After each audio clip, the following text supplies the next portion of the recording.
ඉතිහාසය ඇතුලේ වෙච්ච සිදුවීම් බොහෝමයක්. ඒ අතර සුන්දර මතක සටහන් ගොඩක් තියෙනවා.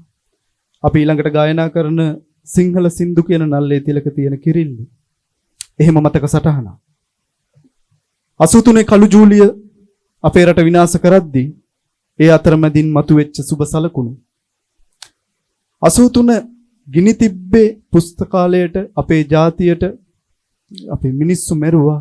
සිංහල දෙමළ මුස්ලිම් අපි ලොකු ඛේදවාචකයකට මුහුණ දුන්නා. හැබැයි ඊට අමතරව අපේ මහා සංස්කෘතියකට ගිනි තිබ්බ 83.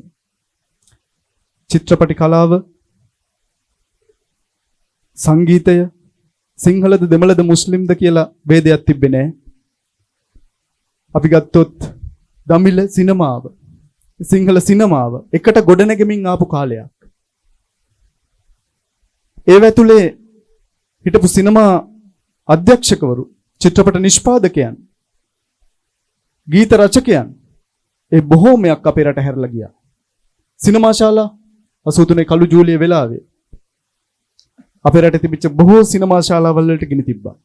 ගාමිණී හෝල් එක, සෆායා වැල්ලවත්ත, මේ සිංහල දෙමළ මුස්ලිම් කවුරුත් එකට චිත්‍රපටි බලපු තැන්.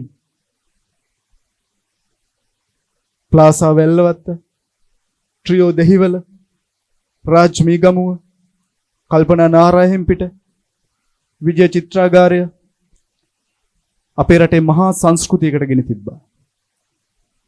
දෙමළ මිනිස්සුන්ගේ කඩවල් කැඩුව මංකොල්ල කෑවා. ඒක නිකම්ම සිදුවීමක් නෙමෙයි. ඒක දේශපාලන උවමනාවක්. ජූලි 23 වෙනිදා හමුදාවේ 13 දෙනෙක් මියදෙනවා උතුරේදී.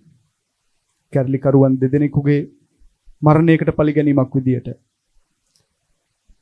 ඒ මරණ පාවිච්චි කරනවා ජාතිවාදී ප්‍රශ්නයකට. සාමාන්‍යයෙන් අපි දන්නවා හමුදාවේ අය මේ ගියාට පස්සේ ගෙදරට එවනවා මරණය.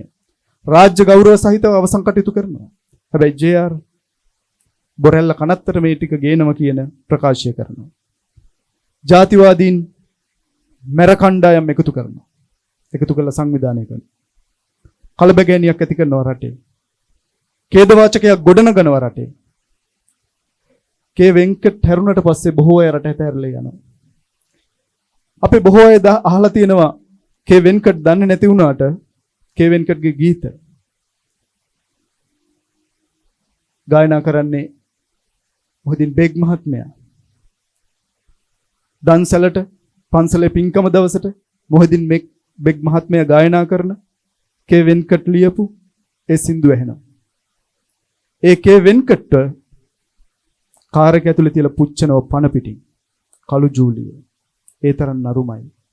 හැබැයි ඒ ගොඩනගපු නරුම ඉතිහාසය ඇතුලේ ඒ ගමන් මග ඇතුලේ වැරදි ගමන් මග ඇතුලේ බොහෝ අය උත්සාහ කරා. අපි උත්සාහ කරා.